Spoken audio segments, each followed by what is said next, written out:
beri kami hati yang lembut, hati yang terbuka kepadamu, hati yang berpaling kepadamu. Karena hanya dengan cara itulah, Engkau bisa mengangkat seluruh kami, sehingga bisa nampak Tuhan, rencana ilahi bagi kami, rencana keselamatan sempurna Allah di dalam hidup kami, Tuhan, dan mengalaminya sendiri. Tuhan, terima kasih. Amin.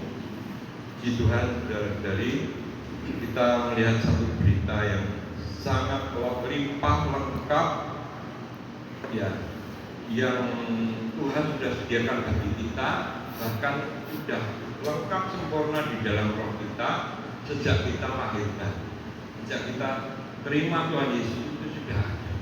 Tapi masalah bisa terekspresinya Allah yang limpah lengkap ini keluar, itu butuh satu kerjasama. Tanpa kerjasama tidak bisa. Kalau kita lihat berita ini dengan sepenuhnya, dengan hati yang tertuju pada Tuhan, dengan mata tunggal. Mata tunggal itu tidak mendua, ya, tunggal itu pasti mendapatkan diri Allah. Tapi kalau kita matanya tidak tunggal, ya, artinya keinginan yang lain, itu beda lagi. Itu Tuhan rahmati kami, belas kasihan kami. Amin. Kita akan melihat judul bulan ini adalah kita baca mengalami, menikmati, dan mengekspresikan Kristus. Ya, ini poinnya. Sesungguhnya kita diselamatkan itu untuk ini semuanya. Tuhan datang ke dunia juga untuk ini. Nah, minggu ini kita difokuskan pada berita 5 ini. Kita baca sama-sama. Penyebab tak bercatatnya kita dalam kekudusan, dan penyebab pengudusan lengkap kita dalam roh, jiwa, dan tubuh. Ya. Berita ini kita bagi dua, yaitu tak bercatatnya kita dalam kekudusan dan pengudusan lengkap kita dalam roh, jiwa, dan tubuh. Tuhan. Yang satu, hati tak bercatat dalam kekudusan. Hati itu apa, saudara?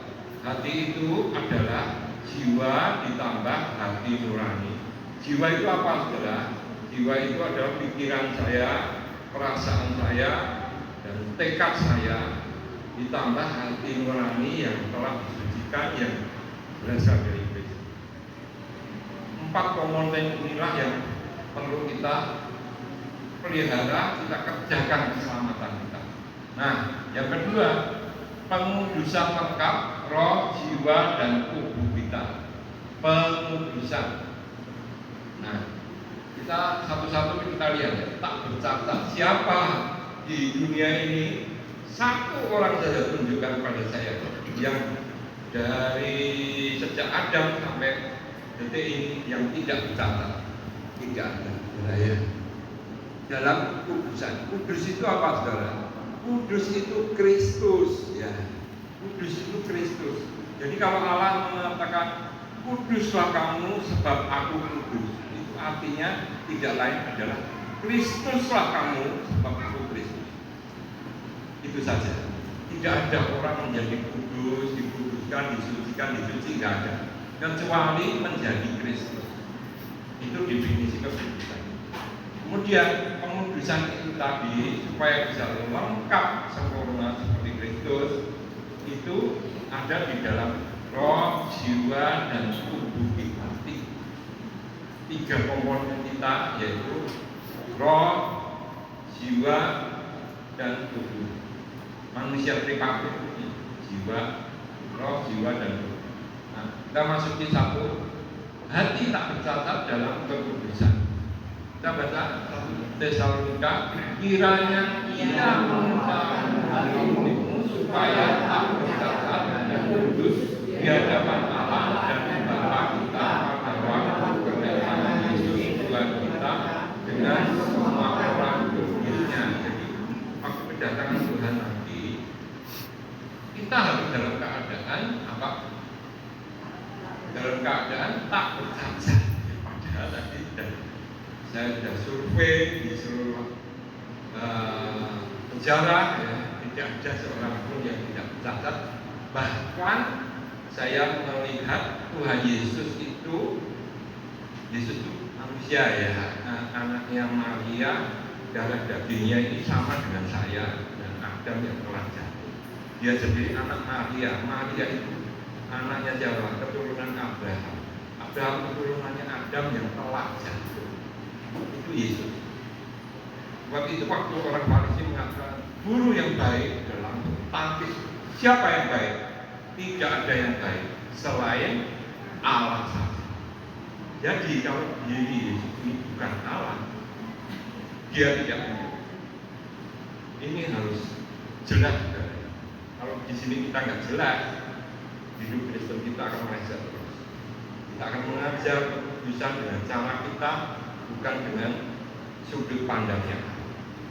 Jadi karena Yesus itu manusia seperti saya dan kita, tapi menyangka dirinya dari lahir sampai mati. Dia bersaksi, tidak pernah mengucapkan sepatah kata pun dari diriku sendiri, dari keturunan Adam, keturunannya Maria.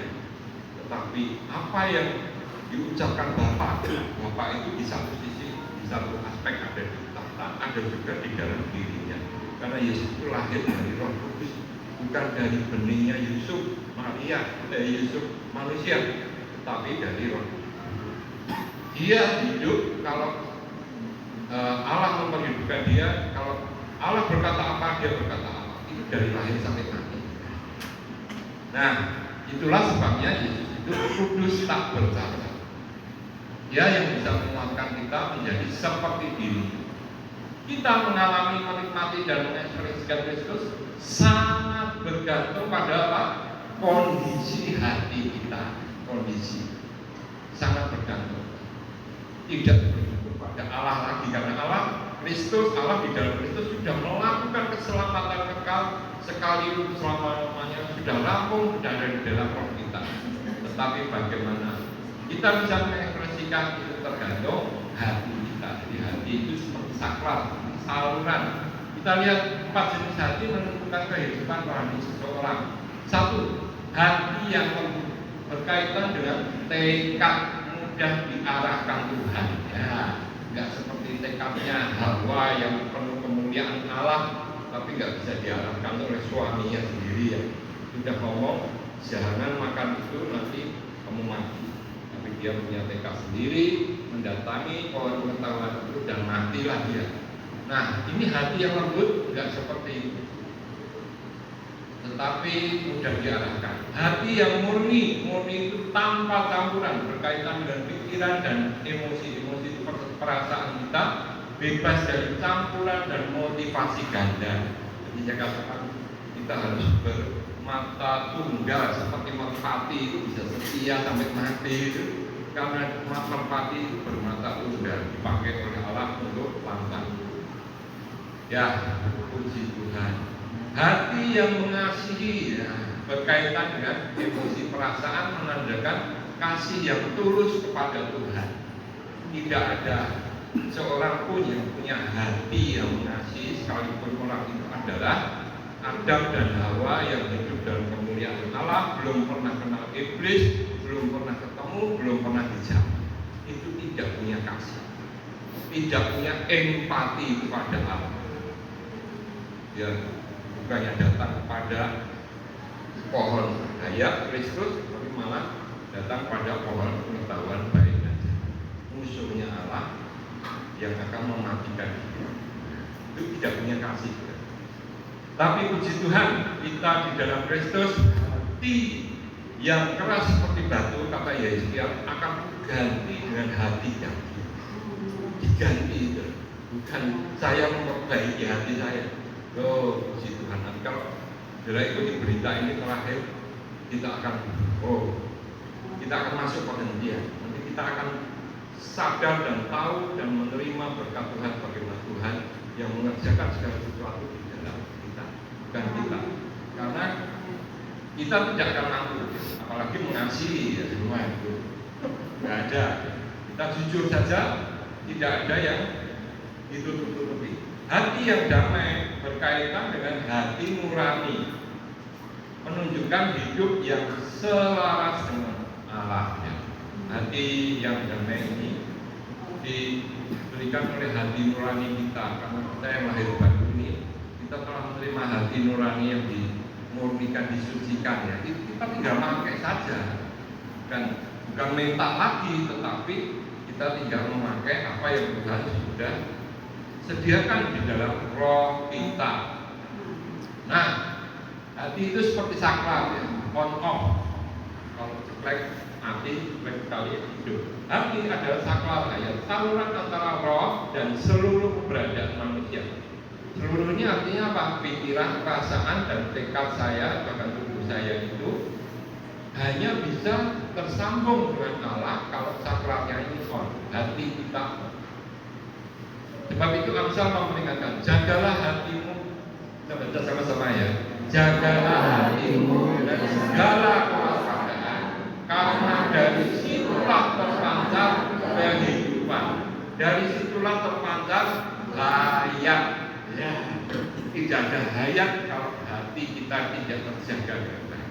Nah, untuk menjaga ini bukan tugasnya Allah saja, tapi harus bekerja sama antara saya dengan Allah, mau menjaga pikiran, perasaan, dan tekad kita harus dijaga. Soal keselamatan kekal itu sudah dilakukan Allah di dalam Kristus seorang diri, tidak ada yang turun campur ya. Semua adalah tawanan ya. Hidung yang kita nyanyikan indah dan tepat, tidak ada yang bantu kamu waktu disalibkan. Semua tawanan dilakukan Kristus seorang diri, tidak ada satu nabi yang melakukannya. Dia tersalib Bapa dan memberi roh pemberi hayat, yaitu roh Allah Tritunggal sendiri di dalam Kristus masuk ke dalam kita. Itu adalah keselamatan keselamatan ilahi yang telah dilakukan Allah di dalam Kristus seorang diri. Dan ini kita terima, bayar apa kan? Gak bayar sama sekali, gratis, tidak bayar sesen. Kalau toh bayar, saya beritahu saudara, darahnya orang kudus dari Adam sampai kekal nanti dikumpulkan, tidak bisa menyelamatkan satu orang. Tidak ada, hanya setetes darah Yesus yang suci. Sebab itu Allah. Ini dikerjakan Allah dan sudah kita terima waktu kita lahir baru. Tidak usah banyak diudik seperti banyak dunia kekristenan itu hanya membahas apa? Injil kasih karunia. Waduh, sampai Tuhan datang dia hanya bahas itu. Waktunya apa? Itu triknya iblis supaya tidak ada waktu untuk membahas Injil kerajaan. Injil keselamatan sempurna itu enggak pernah mereka tahu. Taunya hanya Injil kasih karunia. Ini caranya iblis merusak gereja, merusak opini para pengkhotbah dan para pengikut. Pujilah Tuhan kalau kita dibukakan oleh Tuhan bahwa kita tidak cukup hanya Injil kasih karunia ini baru awal, titik awal manusia lahir baru menjadi manusia rohani. Titik awal. Setelah itu pikiran, perasaan, emosi, tekad kita ini harus dikerjakan oleh kita bersama Allah supaya apa? Roh, jiwa, dan tubuhmu terpelihara sempurna dengan tak tercatat pada kedatangan Yesus Tuhan kita. Caranya harus dikerjakan. Nah, karena hati itu dapat berubah, kita harus terus belajar terbuka terhadap pekerjaan pembaruan oleh Roh Kudus, sehingga kita memiliki hati yang satu, terpisah dari Allah. Ini arti kudus itu dipisah, diduduki dan dikuasai oleh Allah dan dijenuhi oleh Allah. Ya, karena hati kita ini mudah berubah, sudah ditebus, darah Yesus sudah tertumpah bagi kita, tetap bisa berubah. Sebab itu perlu diolah terus hari demi hari, sabar dan terus rajin, mau dirawat. Dirawat itu artinya bukan hanya dipelihara ya, kalau maintenance itu merawat rumah itu bukan hanya isi-isi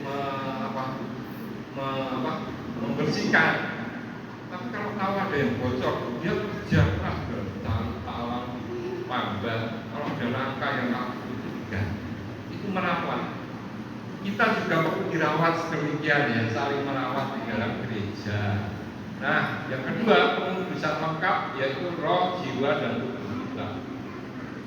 1 Tesalonika mengatakan, kita baca sama-sama. Semoga Allah damai sejahtera menguduskan kamu seluruhnya, dan semoga roh, jiwa, dan tubuhmu terpelihara sempurna, tak bercacat pada kedatangan Yesus Kristus Tuhan kita. Ia yang memanggil kamu adalah setia. Ia juga akan menggenapinya. Menggenapi artinya menuntaskan, menyempurnakan. Puji Tuhan. Yang menyempurnakan saya bukan saya sendiri, tapi Tuhan bersama saya menggenapinya. Puji Tuhan.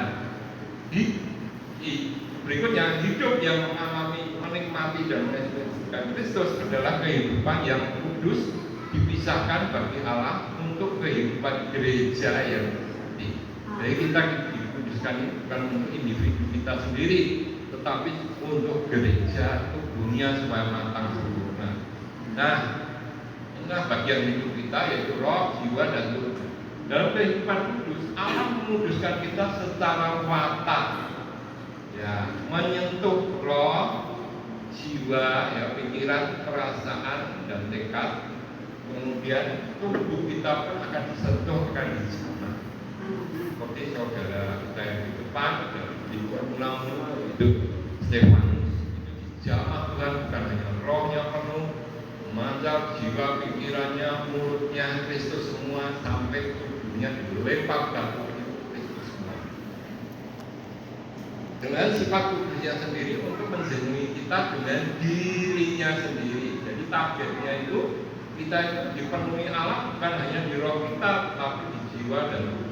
Ini yang namanya Allah meluas ke seluruh jiwa dan tubuh, atau al-wasi. Ayatnya jelas. 5:23. Semoga jiwa tubuh terpelihara sempurna dan tak tercatat pada kedatangan ini. Roh ini adalah roh Allah yang sudah berbaur dengan roh kita, ya. Allah Tritunggal yang telah berbaur. Nah, targetnya adalah apa? Roh, jiwa, dan tubuh kita ini Kristus semua. Yang kuning sudah banyak, yang merah tadi daging sudah ditransmigrasi. Ini adalah target. Nah, untuk mencapai itu kita perlu kerjasama kita dengan Allah dalam proses pengudusan. Nah, satu, kerjasamanya memelihara. Jadi saya katakan maintenance itu bukan hanya dibersihkan, diisi luarnya, ya. Yang penting tidak hijau, udah selesai. Oh, nggak bisa matang, saudara. Sampai Tuhan yang datang, saudara tidak akan diubahkan. Kalau tidak dipelihara lewat roh, jiwa, dan tubuh. Memelihara roh kita harus menjaga roh dalam kondisi yang hidup melalui apa? Latihan rohani. Tidak gampang. Ya, seminggu sekali kurang, ya. Sehari-hari, sehingga kita bisa bersuka cita senantiasa, bisa berdoa tanpa henti, bisa mengucap syukur dalam segala. Bersuka cita itu artinya kalau saudara sudah penyegaran pagi, segar pagi hari, ada suka cita. Mau tengah hari kecelakaan, ditabrak, jatuh pun saudara tidak kaget, tidak takut, karena Allah sudah mencakup, melingkupi kita sedemikian. Kita menang tiap hari. Kemudian berdoa tanpa henti. Jangan kira kalau sudah datang sidang doa, amin, ayo pulang. Nggak ada bedanya dengan orang yang tidak berdoa, nggak ada bedanya dengan orang bukan Kristen. Bukan begitu. Berdoa tak berputusan itu berdoa selalu dalam roh. Mau jalan, mau berbuat apapun, saya melatih diri. Waktu bicara dengan karyawan, apa yang harus saya lakukan, apa yang harus saya pakai, itu kontak dulu, hati nurani. Hati nurani saya oke, dan saya itu namanya dipimpin, langkah saya dipimpin. Kalau kita sudah terlatih langkah demi langkah, kita menjadi orang yang mahir berjalan dalam. Karena jalan itu adalah kumpulan dari langkah-langkah. Amin. Inilah artinya berdoa tanpa henti. Itu sebabnya Tuhan, firman Tuhan jelas. Berdoalah tidak berkeputusan. Itu isinya bahasanya. Mengucap syukur dalam segala hal ya otomatis kalau kita penuh Kristus, mau kecelakaan, mau apa kabar jelek pun kita tidak terlinggung, kita akan tetap tegar di dalam itu. Mengucap syukur dalam segala hal karena sesuatu yang terjadi pada saya itu untuk kebaikan saya. Bahkan kebodohanku, kegagalanku pun itu Tuhan izinkan supaya saya lihat sendiri betapa bodohnya kamu. Kamu itu tidak bisa apa-apa, tidak bisa dipakai apa-apa, tidak akan jadi apa-apa. Itu nasibmu. Makin kita ngerti kegagalan kita, puji Tuhan. Makin saya tidak berharap pada diriku sendiri, tidak berharap pada kekayaan, tabungan dan masa depan. Itu semua milik Tuhan. Jangankan masa depan, nanti 2 detik lagi jantung saya masih detak atau enggak, itu bukan di bawah kuasa saya. Apalagi masa depan. Ya, sehingga kita terlepas dari beban hidup yang dipikul oleh semua orang Kristen di seluruh dunia, bahkan orang dunia sama mikul beban. Tapi beban yang nggak perlu itu marilah kepadaku, kau yang letih lesu berbeban, aku akan memberi kelegaan kepadamu. Itu maknanya kalau saya datang pada Tuhan dengan hati pasti lega. Mau ditimpa batu seperti Stefanus pun, oh Tuhan ampuni mereka tidak tahu apa yang mereka memberkati. Dan orang yang diberkati itu salah satunya Saulus, si penjahat itu menjadi rasul besar, dan dia pun menyembah Allah, mengucap syukur, dia angkat Allah. Allah melihat Stefanus itu seperti melihat dirinya sendiri. Kuduslah kamu sebab kamu itu Kristus. Maka Kristus seperti melihat Kristus, disambut. Bukan Stefanusnya keturunan Adamnya itu, tetapi karena Stefanus sudah penuh. Nah ini baru roh ya. Kemudian juga jiwa, tadi roh itu yang tengah, ini sekarang yang jiwa yang kuning ini. Kita harus membersihkan 3 pembuluh darah utama. Nah ini penting juga. 3 pembuluh ini adalah pikiran, perasaan, dan tekad. Sama pikiran diperbarui agar menjadi pikiran Kristus. Rasul Paulus pernah bersaksi, kami memiliki pikiran Kristus. Itu betul. Emosi, perasaan dijamak, dijenuhi dengan kasih Kristus. Gak sama dengan kasihnya Adam dan Hawa sebelum jatuh. Gak punya kasih dia.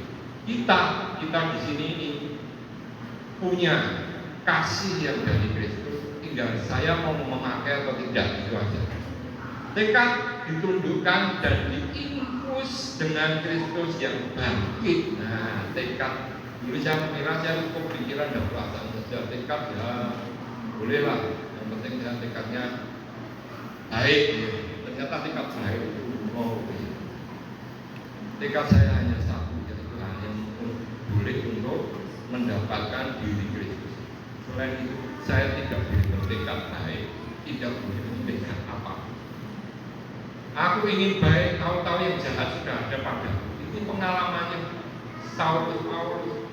Apa saya mau mengikuti pengalaman gagalnya? Tubuh kita ini adalah tubuh dosa dan maut, belum ditebus. Makin saya ingin tubuh saya baik, tubuh ini bangkit melawan saya. Kalau saya diamkan, dia diam saja. Tapi kalau saya lawan atau saya usik, dia akan melawan jiwa saya. Seumur hidup seperti itu. Sebab itu kekristenan itu melelahkan dan banyak yang gugur, banyak yang ingin masuk surga tapi tidak bisa karena itu sempit ya, dengan caranya sendiri. Sebab itu kita harus tekadnya ditundukkan, diinfus dengan Kristus yang tadi. Perasaan kita diisi dengan kasih Kristus, bukan kasih alamiah kita. Itu baru jiwa ya. Sekarang tubuh harus dipersembahkan kepada Tuhan agar dipakai bagi kehendaknya. Kita baca, sebagai korban yang hidup, kudus dan berkenan kepada Allah, muliakanlah Allah dengan tubuhmu. Kita menjaga tubuh kita ya untuk Tuhan. Cara makan kita, saya belajar menyangka diri. Kalau bisa menghindari nasi Senin sampai Jumat, pakai yang lain yang karbonya rendah, banyak sayurnya, tidak mahal, murah ya. Sedemikian rupa, itu hanya salah satu bagian kecil dalam memelihara tubuh. Tapi yang penting tubuh ini harus dijaga dari kecemaran, pikiran, hawa nafsu. Nah, dunia ini kan penuh dengan kecemarannya, apalagi medsos ya. Ada banyak tawaran keduniawian, keberlapan dan sebagainya. Itu mencemari. Nah, targetnya supaya roh, jiwa dan tubuh kita terpelihara sempurna. Ya. Ini ayat yang saya jadikan terakhir supaya saudara bisa pegang dan mengalaminya sendiri. Kita baca sama-sama. Saudara-saudaraku yang terkasih, kamu senantiasa taat. Karena itu, tetaplah kerjakan keselamatanmu dengan takut dan gentar, bukan seperti waktu aku masih hadir, tetapi terlebih lagi sekarang waktu tidak hadir. Karena Allah lah yang mengerjakan di dalam kamu, baik kemauan maupun pekerjaan menurut kerelaan. Puji Tuhan. Tangkap poin-poin ini. Tetap kerjakan keselamatan. Tadi sudah jelas ya, keselamatan untuk hidup kekal itu sudah kita dapatkan, tidak bisa hilang walaupun orang itu murtad, kurang ajar, jatuh, itu akan dihajar. Tidak ada anak maka tidak diajar orang tua, itu bukan anak, itu anak gampang. Tetapi untuk keselamatan yang organik, keselamatan sehari-hari kita itu harus diapakan? Dikerjakan. Tapi saya suruh kerjakan bagaimana? Saya ini dari saya ngomong, mau taat, mau setia, mau tegur, mau baca Alkitab, mau sulit jalan. Tetapi puji Tuhan, di dalam Kristus Allah lah yang mengerjakan apa? Di dalam kamu Allah yang mengerjakan. Kemauan ini bicara tekad. Kenapa kita bisa punya tekad yang baik? Karena Allah ya mengerjakannya.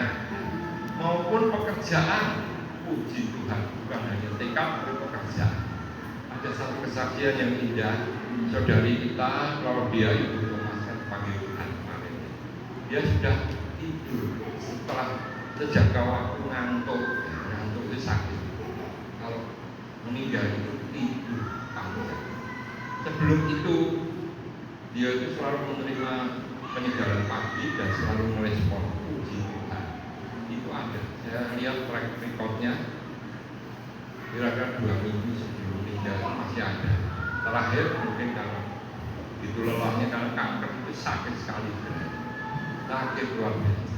Sulit untuk bisa menikmati, membaca dan tapi beliau pernah berpesan, mumpung masih sehat, banyak-banyak penyegaran pagi, mumpung masih bisa. Sudah seperti dia setengah jam, ngantuk sekali, sakit, sulit.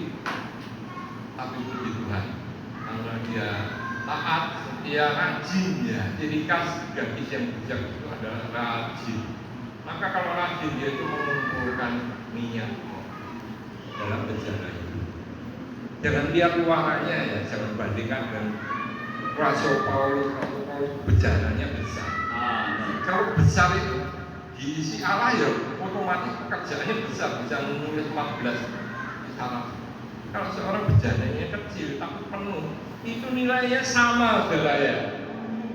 Perempuan miskin yang memberikan spesial mata uang itu, lihatlah di atas semua ini semua orang Israel tidak ada yang mempersembahkan lebih dari dada masjid. Karena dia kapasitasnya itu seluruh nafkahnya diberikan kepada itu. Nah, saudari kita ini juga, walaupun kapasitasnya kelihatannya tidak seberapa, tetapi kerajinan penuntutannya kepada Tuhan. Saya lihat betapa beratnya penderitaan dalam waktu 24 jam dia kehilangan suami dan anak. Dalam waktu 24 jam, bukan seminggu, bukan dia begitu tegar. Enggak cukup dari situ, rumahnya dirampas sama mantunya. Mau diukur pakai apa kita? Dia punya apa yang ada padanya di dalam dirinya itu ekspresi keluar, masih bisa menikmati Tuhan, masih bisa merespon. Ada bukti, WA-nya masih ada. Sampai akhirnya dipenuhi dengan itu maunya Tuhan. Kita itu nggak sembarangan jadi Kristen, jangan sama seperti Kristen yang umum. Nanti nasib kita ya sama dengan orang umum. Tuhan ingin memberikan kita nasib yang indah untuk ikut bersama membangun diri kita sendiri terbaik. Jangan lihat keluaran, jangan banding-banding. Wah, gak punya karunia seperti si A, si B. Oh, siapa bilang saudara? Jangan kira Rasul Petrus itu lebih besar daripada Stefanus ya. Sekali khotbah Petrus 3.000 orang bertobat. Stefanus sekali bersaksi tentang Kristus 3.000 batu kena kepalanya sampai hancur. Apakah Paulus lebih mulia dari Stefanus? Dia lebih dulu menjadi pemenang dan sempurna diagramnya yang biru-biru tadi. Roh, jiwa, dan tubuhnya itu Kristus semua. Jangan lihat keluaran, yang penting manusia batinnya. Nanti yang keluaran itu akan berekspresi pada waktu ini. Stefanus pun dan saat-saat tertentu wajahnya seperti malaikat, tapi tidak harus yang kadang-kadang. Jangan lihat keluarannya, dalamnya manusia batin. Itulah maksud dan rencana Allah. Keselamatan yang harus kita kerjakan itu adalah keselamatan setiap hari. Kita belajar bangun pagi, meninggal pagi, supaya menang tiap hari dan bisa bersyukur saja tiap minggu dan tiap saat. Untuk apa? Membangun. Karena tutur sabda itu adalah karunia untuk membangun. Kalau bahasa lidah itu membangun, tapi dirinya sendiri ya boleh, tapi di kamar atau jangan mengganggu orang lain. Atau kalau di tengah kumpulan ya boleh, tapi harus ada penerjemahnya. Itu namanya membangun. Ya, puji Tuhan atas kelimpahan Kristus, keselamatan limpah lengkap. Bahkan Dia yang di dalam kita ini mengerjakan di dalam kita ini kemauan, seperti kemauan ibu tadi yang menikmati Tuhan dan pekerjaan menurut kerelaan. Puji Tuhan, berkat Tuhan. Amin. Amin.